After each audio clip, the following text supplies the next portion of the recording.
Hey, welcome everyone to the Tattersalls Finke Desert Race for 2011.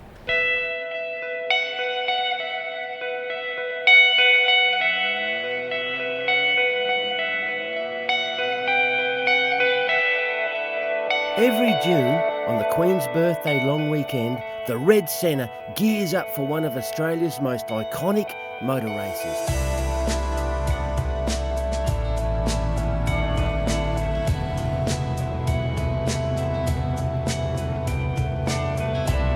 Part high-tech enduro and part Mad Max mayhem, for many it's better than Bathurst.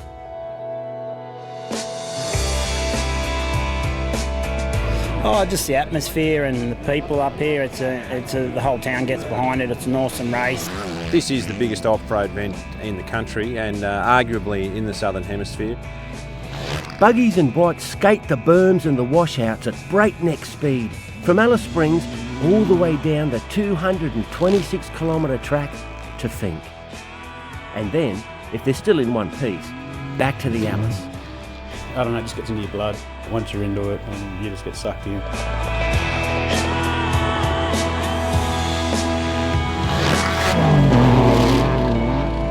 It's amazing. We grew up watching Finke with our dad when he was racing. It's just unbelievable. I've known about this race for a while, always wanted to come do it. And those who have done it, year after bone-shaking year, know exactly what to expect. It's only 2 hours each way, but in them 2 hours, it's the hardest ride you're ever going to do. It's the most gruelling event that there is out there. It began back in '76 as a one-off adventure they called There and Back. The concept is simple, but pulling it off isn't so easy. This is a race that chews up and digests both men and machines. It's a track that can shatter your windscreen, snap your drive shaft and break your heart. It's the Tattersalls Finke Desert Race 2011.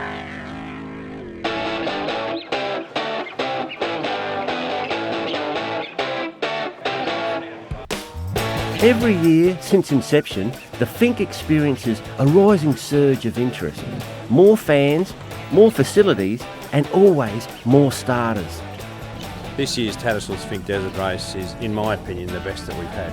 The biggest bike field, 516 bikes, 99 trophy trucks and buggies, sensational, and can't wait for the event to pan out over the weekend.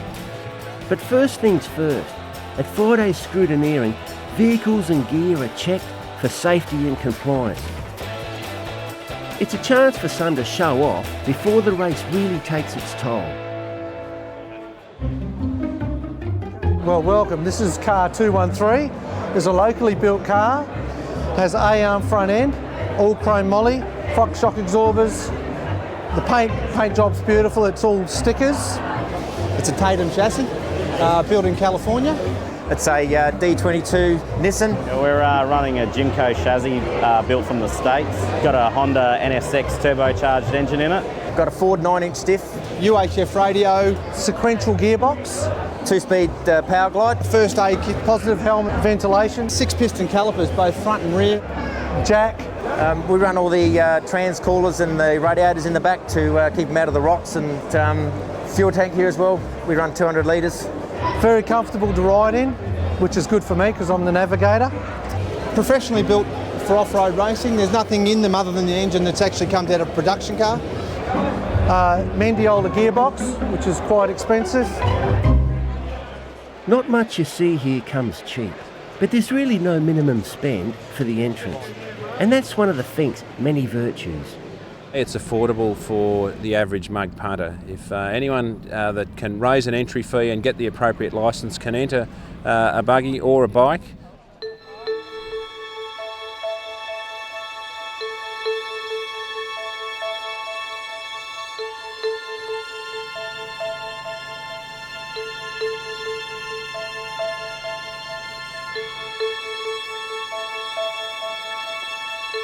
Early Saturday morning, die-hard fans muster for the famous Finke prologue. Riders and drivers race the clock around an 8-kilometre course to determine the start order for tomorrow's race. Out-of-towners get a sharp reminder that the desert's a cold place in mid-June. Last night the number was 4 degrees, but with the wind chill factor it was down to about 0.4. It's a little cool, but gee whiz, the racing's hot. For the buggies and trucks, the Finke is race number 2 in this year's Australian Off-Road Championship. But there's something special about being crowned the King of the Desert.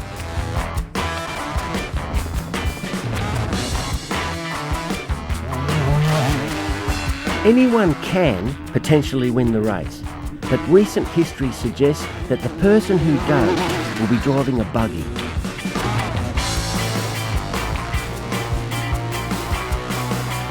Shannon and Ian Wrench from Victoria have won here twice before. But the man to beat will be David Fellows. Come lunchtime on Monday, he hopes to be holding the winner's trophy for a record 6th time. And he's going the right way about it. The track felt very heavy and the time felt very slow, but yeah, at the end of the day we come out in position 1, so yeah, we've got to lead the boys out and hopefully have a good run down the Finke.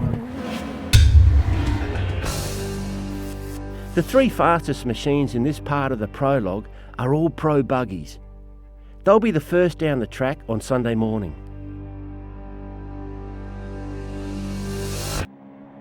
With the trucks and buggies done and dusted, it's time to find a front runner from the bikes and quads.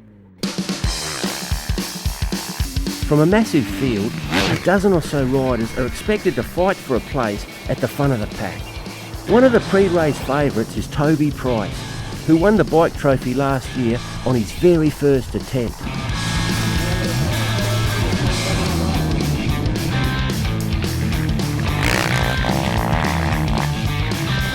I got around prologue all in one piece, didn't end up on my head, so yeah, feeling good. The track was awesome, like it was really, had a bit of moisture in it, and you could definitely push it into the corners really good. Ben Grabham from New South Wales also rides a KTM. He won the Finke for 3 consecutive years before Toby stepped up, and he knows the value of keeping it simple. I think it takes obviously a good bike setup and then just good general fitness. Just hopefully we can do the same as what we've done before. But not the same as last time, when he failed to finish. Still, that happens to the best of them. I knew one day I'd stop out there, and I did last year, so hopefully this year's a bit different. There's no doubt that come race day, the factory teams will have the edge. But as little as 10 years ago, it was all about the home ground advantage. They used to say there was a local advantage, but I guess that's gone now with the professionals. They fly in for 7 or 8 days at a time, 3 or 4 times a year. With a previous win, 2 seconds and a 3rd place to his name, Ryan Branford shapes up as one of the best local chances. Like hundreds of others, he's out to prove that in this race, there's plenty of hope for a talented amateur. The race gets harder and harder with the professionals coming up, and but that's fine, we're just out here to have a crack and get stuck in and get home safely. In the end, Toby Price qualifies fastest, just 1 second slower than Fellows Pro Buggy. The biggest surprise for some is who came in 3rd.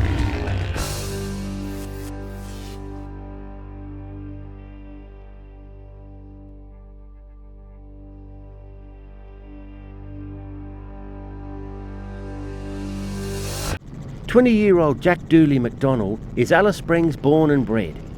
After an impressive outright 5th place last year, he's not lacking confidence. Yeah, I think I can win this year's Finke Desert race.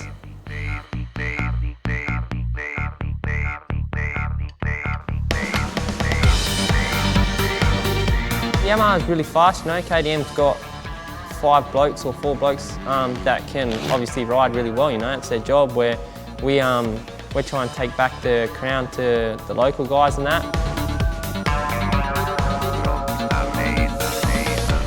One man who could do with some local knowledge is American Wes Miller. This is the Baja winner's first trip to Australia. It's a little bit more motocross style out there than Baja, so I don't know if we had the exact right setup for it, but the race course is different than the prologue course, so I think in the end we'll be okay. Obviously I'd like to win, But anytime you come to a new event, there's going to be guys that are fast. So, I'm just going to go out and do the best I can. And Miller's done well to come 8th in his class on a borrowed quad. But this year, thanks to an uncommonly wet spring, it's not so important for riders and drivers to qualify fastest and lead the field down to Finke. It's a very different story in the dry years. It really was a major thing, mainly because of the dust factor. Like if you're behind a bike down there in dusty conditions, you're losing time. You can't see the track. You've got to roll the throttle off. This year with the rain we've had just before the event, it's not going to be so important to win prologue.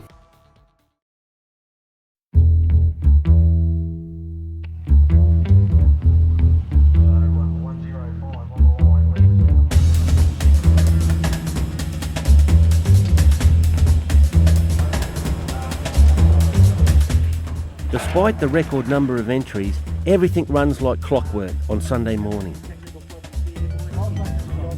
The cars are set to race from 7:30am with the bikes to follow at 11:30. Hundreds of onlookers swell into thousands, including 2 representatives from the massive Chinese Wolfpack Motor Club. They arrived in Darwin at 5 this morning. They're down here trackside today, looking forward to getting involved in our event in the future, so that's great for us. Also getting a feel for the Finke is V8 supercar driver Warren Luff. Even before the race begins, the cars have made a big impression. This is an amazing event, the preparation that the team's put into making these cars last the event, and just, you look at the suspension compared to say like a V8 supercar, the technology that goes into building these cars is just unbelievable. Start time approaches on a perfect winter's morning.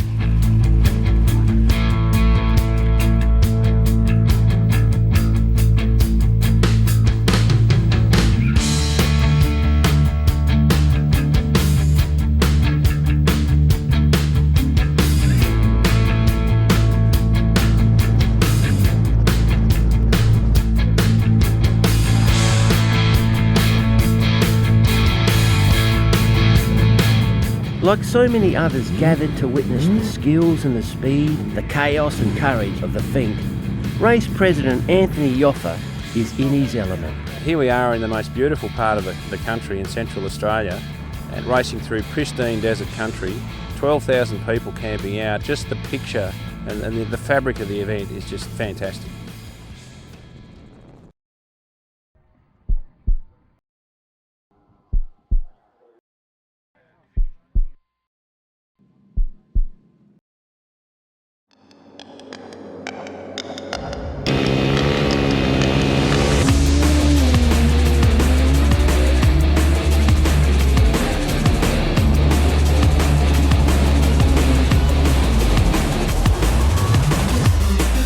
First out of the blocks are Fellows and his navigator Mark Bergerman. Even though it's a straightforward race against time, the boys have a strategy. I think I'm going to try and just be conservative and preserve the car a bit, but there's going to be some guys coming through the field pretty hard and fast.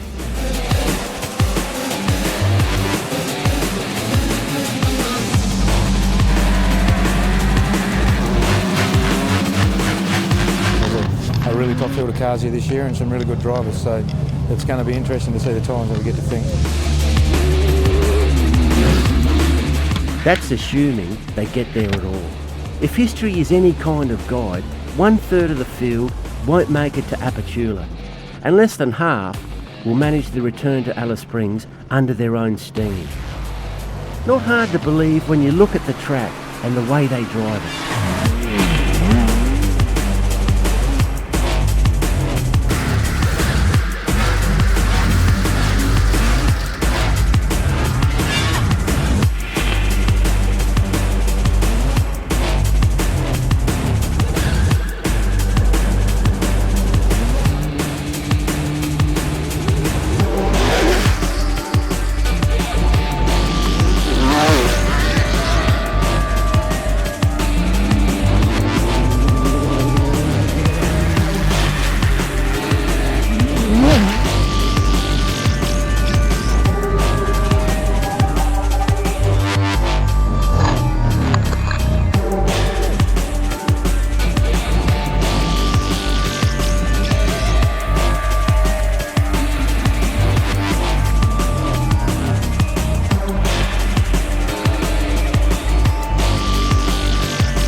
With an exuberant leap of delight, or possibly relief, the surviving cars bounce into Apatula and pass the stage 1 finish line. Ideal conditions, very grippy, next to no dust, or a little bit of dust, nothing. Great. Yeah, we passed about, I think, 6 cars on the road, and then a lot of them off the side of the road. There was a lot of carnage. Yeah, no, it was a good run. We were steady, we looked after the car, and we got down here, which is the main thing. Oh, we we started 4th this morning, so we just kept doing what we were going to do. We weren't too bothered what everyone else was doing. We decided to set our pace, and we knew that we could, pace we were setting would get us here. Officials have noted that car number 1 wasn't the first to finish. In fact, it's not even in the top 20. Fellows and Bergerman came to grief just minutes into the race. We had a good start off the line, but about 15 k's into the race we stripped a spine off a drive shaft, so fortunately for us we had the spare one in the car and we changed it, but it cost us about half an hour race time. Adding half an hour to what should be a 4-hour race means there's no hope for these veterans of winning. And they've still got it all to do over tomorrow. Starting 22nd tomorrow, so we'll probably chase down a few cars, but if I can aim to get back in the top 10 tomorrow, that'll be a good achievement. The news is much better for Andrew and Matthew Kittle. After starting in 24th place, they've pushed up through the field to finish the stage in 8th. Well inside the top 10 at the moment, so if I can push even further in, be pretty happy. At the halfway point, the leaders aren't necessarily the bookies' picks. The only thing close to a sure bet in the Finke is that today's results won't mean a thing by this time tomorrow.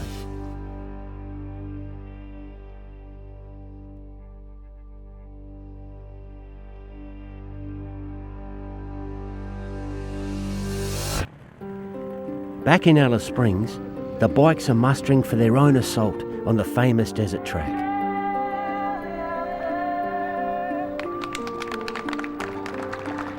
For local hopeful Ryan Branford, this is so much more than just a challenging cross-country motorcycle race. It's a part of his personal history. When I was a kid, before I could actually race the race, we used to camp every weekend. There's thousands of people line the track, and a lot of my friends are down there. A lot of my friends actually help me out with the race. KTM riders Toby Price and Ben Grabban lead them off, with young Jack Dooley primed for the ride of his life. I'm going to have to beat the other fella off the line this morning and just be there if Grabbo or Toby make a mistake or force each other out of the race with engine failure and that, and I'll just sneak right through and into Finke with the lead, hopefully. Back in the pack is 18-year-old Dylan McDonald. My bike's awesome. Riding a CRF 450. I've got Stephen Greenfield working on my suspension, and it's amazing. It's plush, it's soft, and it tracks straight. Like thousands of other teenage boys, Dylan's world revolves around motorcycles. Growing up in Alice Springs, the Finke has always beckoned. Riding's an adrenaline rush, I reckon. 2 wheels, engines, it's perfect. Sure, you have to have big balls to race Finke, but I think it's all about dedication and being persistent. Like most of the field, Dylan's ridden the course down and back many times. He knows more or less what's ahead, starting with the first 80 k's down to Deep Well. You go through clay pans, you go through sand dunes, you get onto fast straights, and it's really rough, small little bumps, braking bumps. It's quite, turns a fair bit, but that's probably the section everyone knows the best. And then after that, you get onto the fast straights through kind of the rocky, hard-packed sections for the next 80 k's. Then you come into Bunduma, and that's where the whoops start. The whoops have been hard on the drivers, but they've been even worse for the riders. Yeah, they're really tough on anyone. No matter how good you are, they'll weigh you down. You get down into the whoops where you're sort of standing up for 40 or 50 kilometres at a time, which puts a lot of stress on your lower back and on your legs. For the quad riders, the stresses are different, but the pain is the same. Some of them, there's just no good way to get through them. You just gotta man up and hold on. Some are sustained by the thought of a beer and a bath at the end of the track, while others, like Wes, get a much-needed boost from the fans.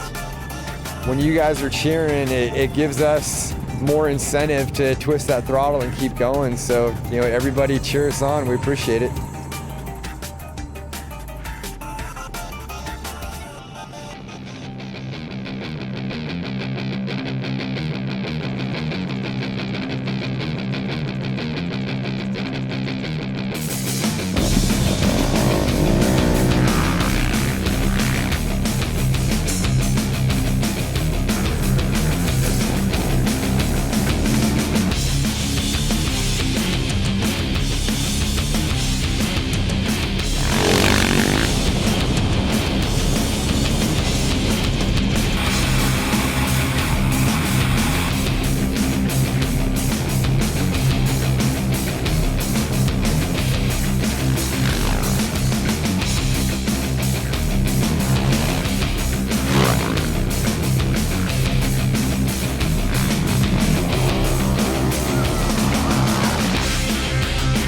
Just short of 2 hours since leaving Alice Springs, at an average speed of over 110 kilometres per hour, the first bikes crossed the line at Apaturi.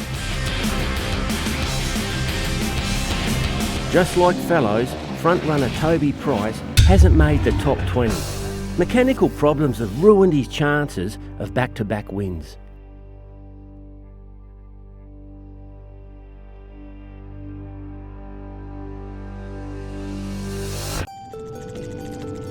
Ben Grabham finished almost 4 minutes ahead of the pack, but even he had his share of bumps and bruises. The track was rough, the cars dug it up and there's a bit of moisture there, but I just made a silly mistake and clicked neutral and went over the handlebars. That spill gave the lead back to Price, but it wouldn't last. He got in front and I just sort of regrouped again and got going, and Toby's had a drama out there and didn't make it back in, but other than that I had a good run. Second place Jared Bewley gained ground on the rest of the field, and he did it the hard way. About 10 k's out of town, my seat decided to fall off, and that was interesting. So I stood up the whole way from there to the first fuel stop. That's more than a 50k ride, or in his case, more like a stand. The seat was replaced at the fuel stop, and Jared rode into Finke as though nothing had happened. We just did a bit of a recovery session then, bit of an ice bath, and just try and get food and supplements into you straight away. But for Dylan McDonald, well, his race ended almost before it began. I don't know what happened. I can't remember much. I sort of was cruising along. I was 18th or something. Sort of Jared Ewan passed me. Bit of dust. Sort of lost concentration for a second, and then just felt this big buck.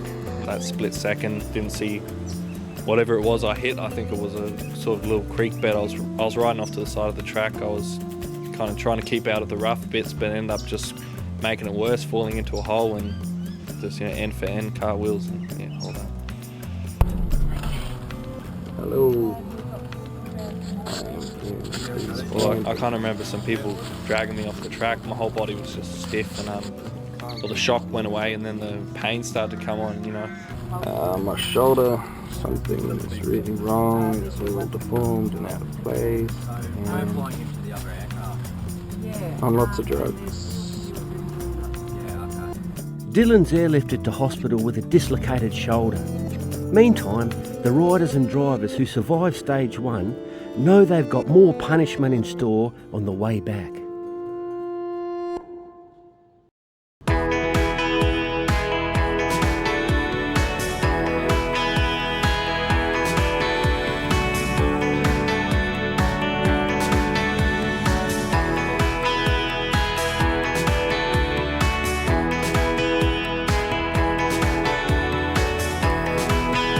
Monday morning, 7:30 a.m. Once again, the cars are the first to attack the desert.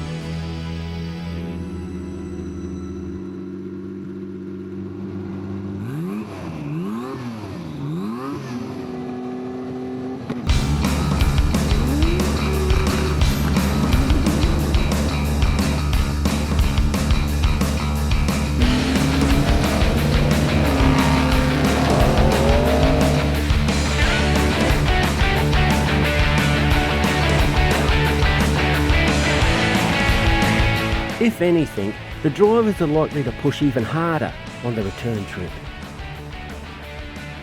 Yesterday the aim was just to post a fast time. Today they know exactly how many seconds and minutes they need to make up to catch the man in front.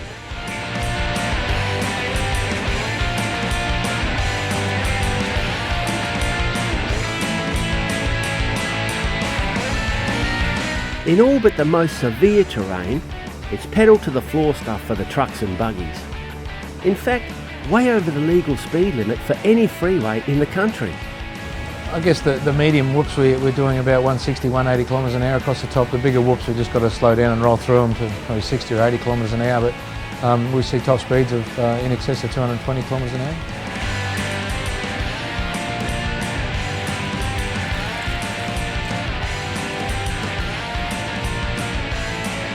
By the time the leading cars get close to the finish, all three of the overnight leaders have succumbed to damage or mechanical failure. Fellows and Bergerman did make up ground in their buggy with a lightning-fast run back to Alice, but the winners have rewritten Finke history in a way that no one expected. Greg Gartner and Jamie Jennings have crossed the line first in a two-wheel drive truck. No, we're thrilled. I mean, it's one thing that I've always loved the trucks, and it's been one of my dreams, and we really can't believe it's happened actually. Words can't describe how I felt in there today. Everything just went smoothly, and it all just come to plan in the end, which was good. Andrew and Matthew Kittle pushed up 7 places to finish second. Not bad for a team that started in 24th. A lot of things have got to go your way. Luck's played a big part in us coming second, be it good luck for us and a lot of bad luck for a lot of other people.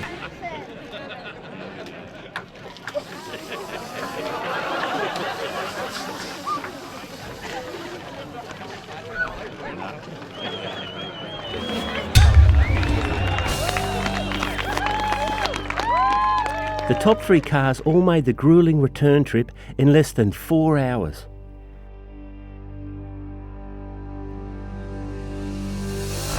Now to see how the bikes fare. In the chill desert morning, even the youngest riders are feeling their aching backs, their stretched calves and half-numb fingers from the first day's ride. Greenie remembers the pain and the reason they do this year after year.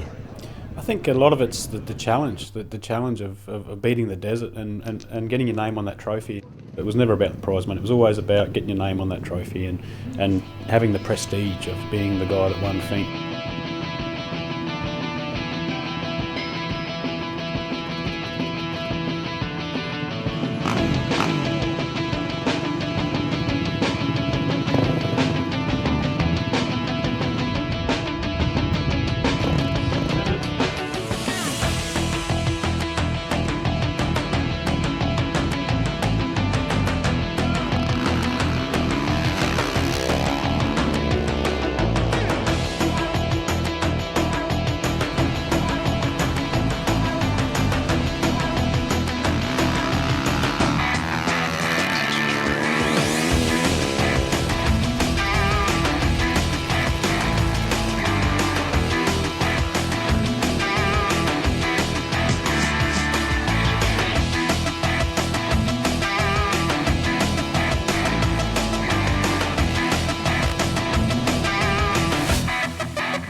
When the dust settles, the first bike back to Alice is number X98. Ben Grabham held on to his overnight lead and he did it with a broken hand. I wasn't too comfortable, but wherever I'm in front, I try to block that out. I knew Jared was hunting me down pretty big today, but yeah, just kept pushing on and just was waiting for if he did turn up that I have to just block out the pain and go for it, but luckily I managed to scrape through.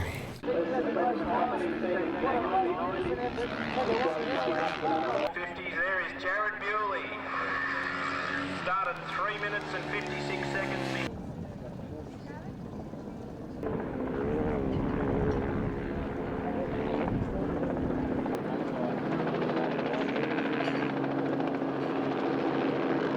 The tree stuck in his hand, so I knew something was going on. I put in my best effort and come out second, so I can't complain about that. Unlike the cars, the three top bikes finished in exactly the same order they started in.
But the desert has also claimed its share of victims.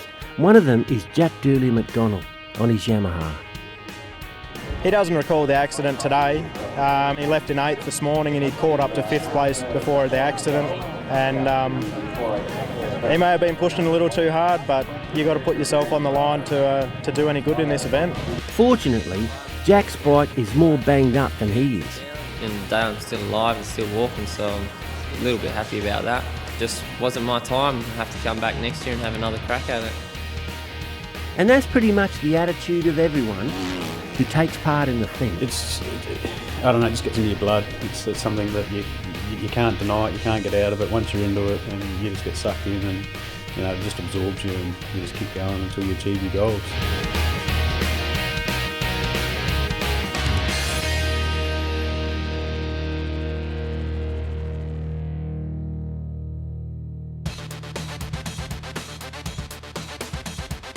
You blokes with the camera, you better move out because I'll run over you.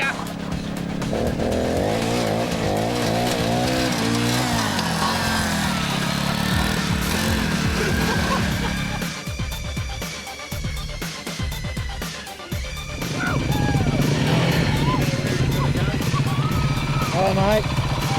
Well done, eh? How you feel? I feel like I've just lost my virginity in more ways than one.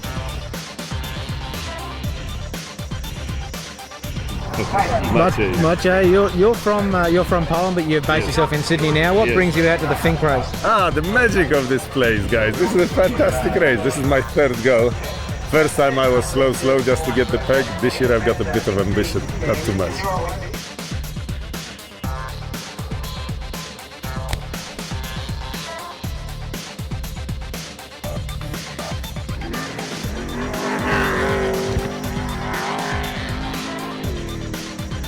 Right, change your plan.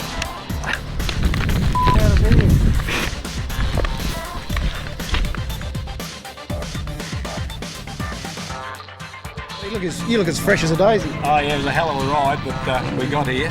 You look clean as anything. It's not dusty out there, is it? It's all technique.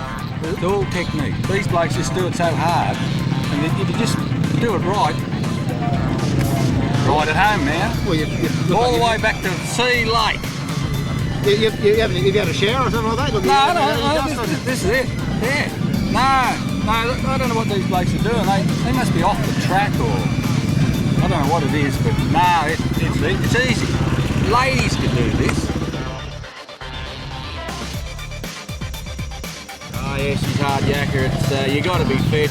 That's something I'm not at the moment, but I take my hat off to everyone that competes in this event and finishes. It's just it's a big thing just to finish this race, I think.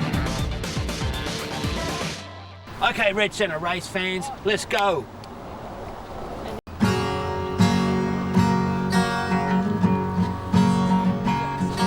Oh, year in town, I feel like I'm abused. Traffic lights are hard to fight and too much bad news in the news. But come the Queen's birthday weekend, it's campfires and cold cans once again. Well, I'm a-racing through the desert, I got the cold breeze in my hair. I don't care if I win or lose, I'm just happy being there. I'm a-living my dream, racing through the Red Centre once again. So let's get it on. Get it on. Get it on. Get it on. Get it on. Let's get it on. Let's get it on. Get it on. Let's get it on. Let's get it on. Get it on. Get it on. Well, I'm a-racing through the desert, I got the cold breeze in my hair. I don't care if I win or lose, I'm just happy being there. Well, I'm a-living my dream, racing through the Red Centre once again. Well, I'm a-living my dream, racing through the Red Centre once again. So let's get it on. Let's get it on. Get it on. Let's get it on. Let's get it on. Let's get it on. Let's get it on. Let's get it